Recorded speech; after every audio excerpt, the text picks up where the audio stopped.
आज हम लोग टेंस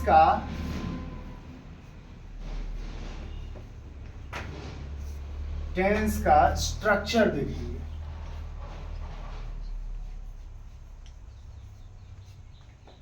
ये दूसरा वीडियो है। देखिए बहुत आसान है। वर्ब के 5 रूप होते हैं और वर्ब का जो 5 रूप है उसी के द्वारा टेंस को व्यक्त किया जाता है।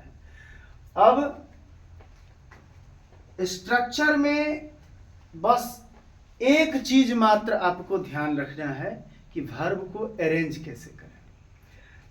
सबसे पहले हम लोग प्रेजेंट टेंस का देखते हैं।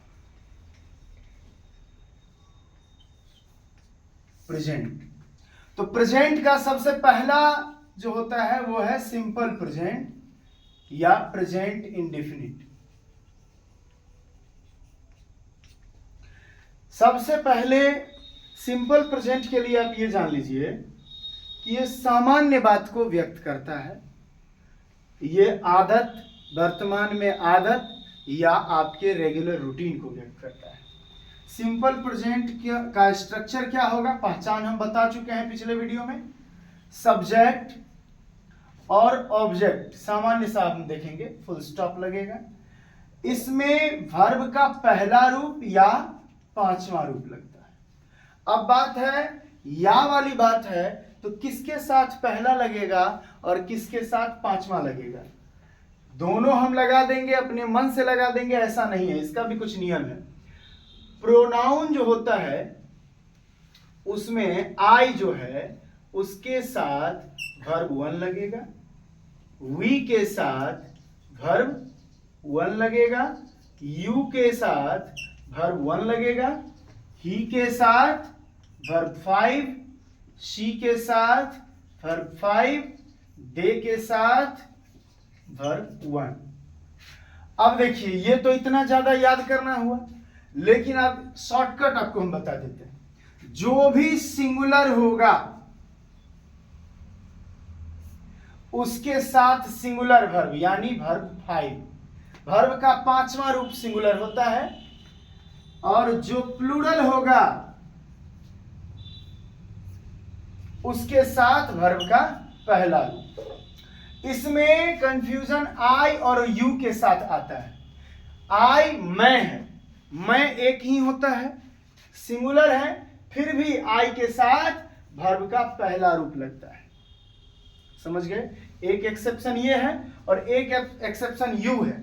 यू का मतलब तुम और तुम लोग दोनों होता है। तो जब तुम लोग है तब तो उसके साथ वर्ब 1 लग रहा है, कोई दिक्कत नहीं है।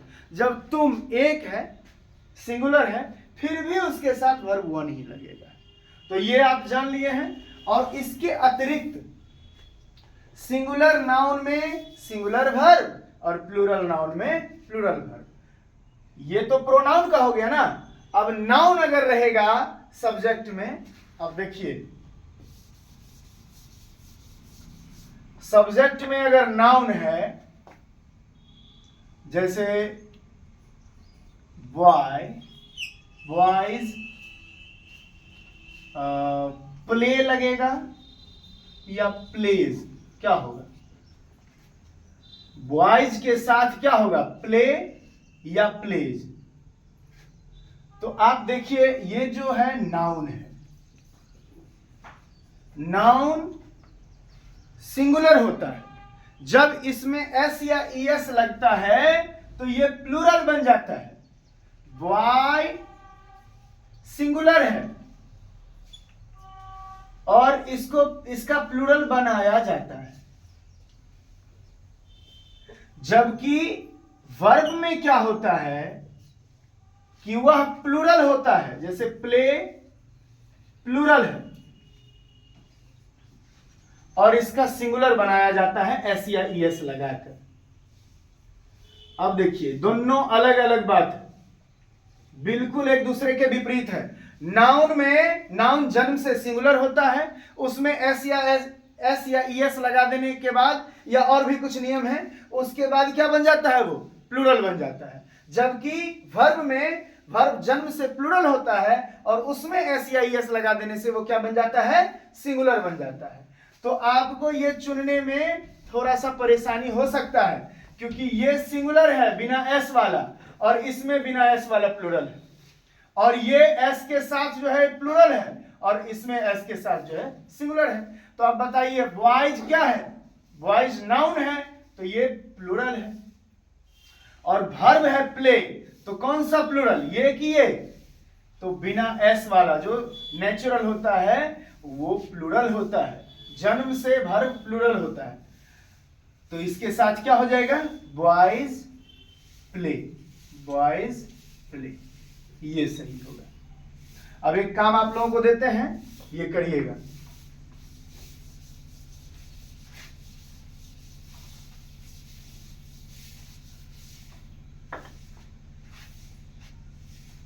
सब्जेक्ट है, वर्ब है, मिलान करना है। यहां पे हम दे दिए हैं चिल्ड्रेन और काउ, और ये दे दिए द काउ,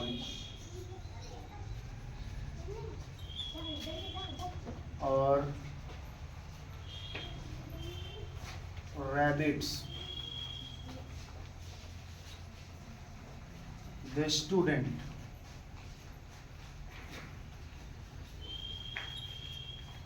इधर है आपका रन और रन्स। कौन किसके साथ कौन सा वर्ब होगा ये आपको मिलाना है। ये हम बता दें, चिल्ड्रेन क्या है? प्लूरल है। चिल्ड्रेन क्या है? प्लूरल है, और इसमें ये प्लूरल है और ये सिंगुलर है, तो प्लूरल नाउन के साथ प्लूरल वर्ब, प्लूरल नाउन के साथ प्लूरल वर्ब। चलिए अब आगे हम लोग चलते हैं। सिंपल प्रेजेंट देख रहे थे। सिंपल प्रेजेंट का स्ट्रक्चर हो गया सब्जेक्ट प्लस वर्ब 1 या वर्ब 5 प्लस ऑब्जेक्ट। ये अफर्मेटिव सेंटेंस हो गया। इसका निगेटिव कैसे बनेगा? सब्जेक्ट प्लस वर्ब 1 या वर्ब 5 है प्लस ऑब्जेक्ट। तो अब इसमें बताइए कि नोट हम कैसे सेट करें without auxiliary verb. Auxiliary verb की संख्या 24 है, और उस 24 के अतिरिक्त किसी और के साथ नोट नहीं लग सकता है। तो नोट हम कैसे लगाएंगे? यहां कोई ऑक्सिलरी वर्ब है नहीं, तो सिंपल प्रेजेंट में डू या डज का यूज किया जाता है। तो अब इसको कैसे मॉडिफाई कर लेंगे? सब्जेक्ट प्लस डू या डज लगा देंगे। अब डू और डज लगाने का काम वही होगा वर्ब 1 और वर्ब 5। जहां वर्ब 1 लगेगा वहां डू, जहां वर्ब 5 लगना होगा वहां डज, और इसके साथ नोट लग जाएगा आसानी से। और अब बताइए वर्ब 1 और वर्ब 5 देना था, और यहां पे हम वर्ब 1 या वर्ब 5 सेलेक्ट कर चुके हैं, तो अब आपको सिर्फ वर्ब 1 देना है और ऑब्जेक्ट देना है, फुल स्टॉप देना है। हो गया निगेटिव का स्ट्रक्चर तैयार। इंट्रोगेटिव आप जब बनाते हैं, interrogative yes no question, yes no answer वाला, जिसका स्टार्ट होता है, जो शुरू होता है ऑक्सिलरी वर्ब से, तो ऑक्सिलरी वर्ब इसमें कौन है? डू या डज। इसके साथ होगा, इसके बाद लगेगा सब्जेक्ट, और सब्जेक्ट के बाद क्या होगा? सब्जेक्ट के बाद वर्ब 1 या वर्ब 5 दोनों लग पाएगा? नहीं, क्योंकि डू और डज हम ऑप्ट कर चुके हैं, चुन चुके हैं। तो अब सिर्फ वर्ब 1 और ऑब्जेक्ट अब देना पड़ेगा कि हुक लगाना पड़ेगा, क्वेश्चन मार्क, क्योंकि प्रश्न है ये। अब इसका निगेटिव कैसे बनेगा? ये तो बहुत आसान हो गया। डू या डज से शुरू होगा, सब्जेक्ट होगा, और फिर नॉट होगा, फिर वर्ब 1 होगा और ऑब्जेक्ट होगा क्वेश्चन मार्क। अब एक ट्रांसलेशन बना लेते हैं। मैं अंग्रेजी पढ़ता हूं। कैसे बनाएंगे? सब्जेक्ट क्या हो गया? आई, जो काम करने वाला है, मैं काम कर रहा हूं, तो सब्जेक्ट हुआ आई। आई के साथ हम आपको बताए थे अभी वर्ब 1 लगता है कि वर्ब 5। ये सिंगुलर है, फिर भी ये क्या लेगा? वर्ब 1 लगेगा। तो पढ़ना का क्या होता है? रीड। और ऑब्जेक्ट के लिए यहां आ जाएगा इंग्लिश। अब इसका निगेटिव कैसे बनाएंगे? आई डू नॉट, डू लगाएंगे, वर्ब 1 लगेगा तो डू लगाएंगे। Do not read English. Do I read English.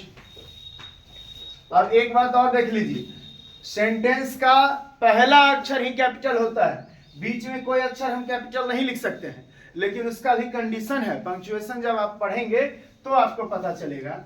I always, जब आई का मतलब मैं हूं, हमेशा नहीं, किसी वर्ड में आने वाला आई कैपिटल नहीं होगा, लेकिन जब इसका मतलब मैं होगा तब ये जहां भी रहेगा कैपिटल रहेगा। और इंग्लिश सब्जेक्ट का नाम है, सॉरी लैंग्वेज का नाम है, इसलिए